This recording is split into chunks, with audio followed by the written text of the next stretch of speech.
National Electrical Code Section 310.15b16 states that when 3 or more current-carrying conductors are contained within an enclosure or raceway, and the total circular area of the conductors exceeds 40% of the cross-sectional area of the enclosure or raceway, the allowable ampacity of each conductor must be adjusted in accordance with Table 310.15b16.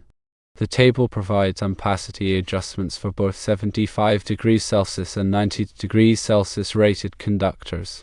The Derating factors in Table 310.15b16 are based on the ambient temperature surrounding the conductors.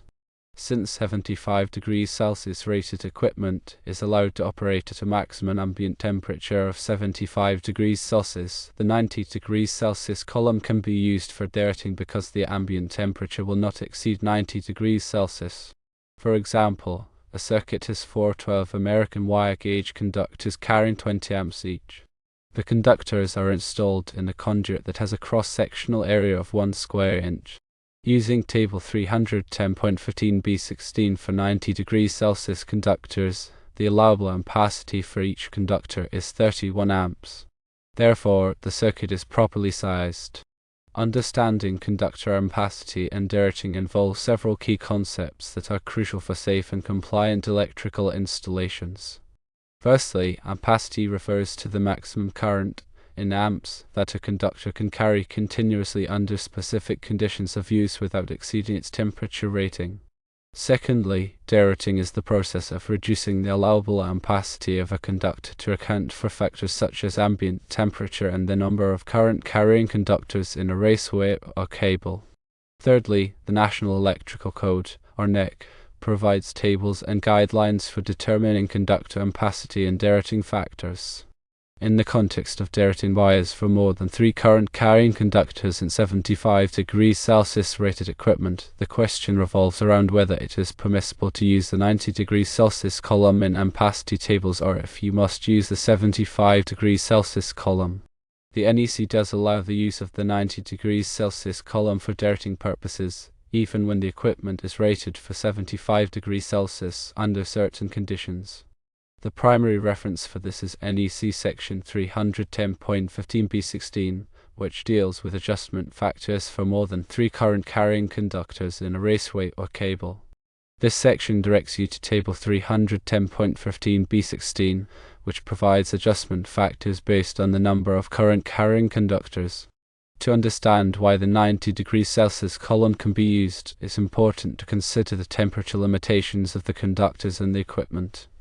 Conductors are typically rated for different temperature ranges such as 60 degrees Celsius, 75 degrees Celsius, and 90 degrees Celsius. These temperature ratings indicate the maximum temperature the conductor's insulation can withstand without degradation. Equipment, such as circuit breakers and terminals, also has temperature ratings which specify a maximum temperature at which the equipment is designed to operate safely. When using conductors with a higher temperature rating than the equipment, you must use the ampacity corresponding to the lower temperature rating of the equipment terminals. For example, if you are using a 90 degrees Celsius rated conductor with a circuit breaker rated for 75 degrees Celsius, you must use the 75 degrees Celsius ampacity for that conductor. However, for derating purposes, you can use the 90 degrees Celsius column to determine the adjustment factors. This is because the derating factors are based on the conductor's ability to dissipate heat, and the 90 degrees Celsius rating reflects a higher heat resistance. The NEC permits this because the actual operating temperature of the conductor must still be limited to the temperature rating of the weakest link in the circuit, which in this case is the 75 degrees Celsius rated equipment.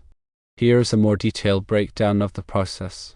Firstly, determine the correct ampacity for the conductor size from Table 310.15b17 or Table 310.16 based on the conductor's insulation type and temperature rating. Use the ampacity value corresponding to the temperature rating of the termination point c.g. 75 degrees Celsius. Secondly, count the number of current-carrying conductors in the raceway or cable. According to NEC 310.15b5, a current-carrying conductor is defined as a conductor that carries current continuously under normal conditions. Neutral conductors can also be considered current carrying conductors in certain situations. Thirdly, refer to Table 310.15b16 to find the appropriate derating factor based on the number of current carrying conductors. This table provides adjustment factors for different numbers of conductors. Fourthly, multiply the initial ampacity from step 1 by the derating factor from step 3 to determine the allowable ampacity after derating. This derated ampacity must be equal to or greater than the load current. Fifthly, ensure that the derated ampacity is still suitable for the application and that it meets all other requirements of the NEC, such as those related to overcurrent protection. For example, consider a scenario where you have 6 12 American wire gauge THHN conductors in a conduit supplying power to lighting fixtures. The equipment is rated for 75 degrees Celsius.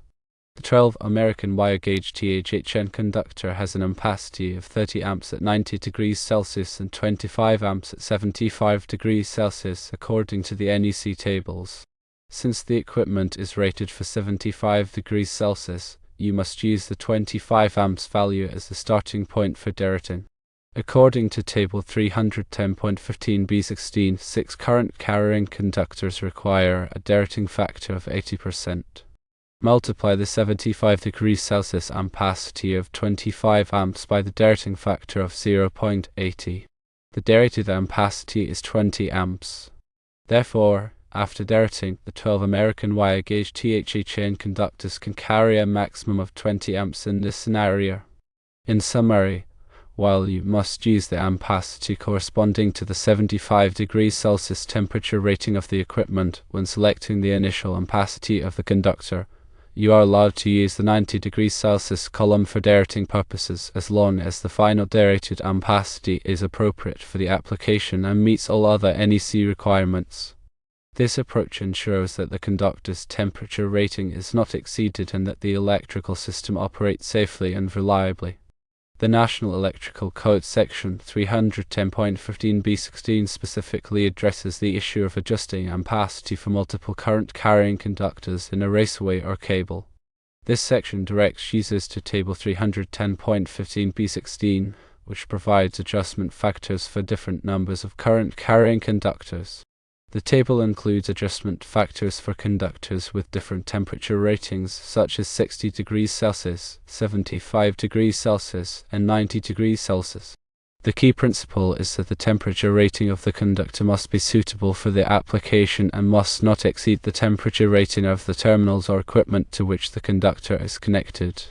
Therefore, even if a conductor has a 90 degrees Celsius rating, if it is connected to equipment with a 75 degrees Celsius rating, the ampacity of the conductor must be based on the 75 degrees Celsius rating.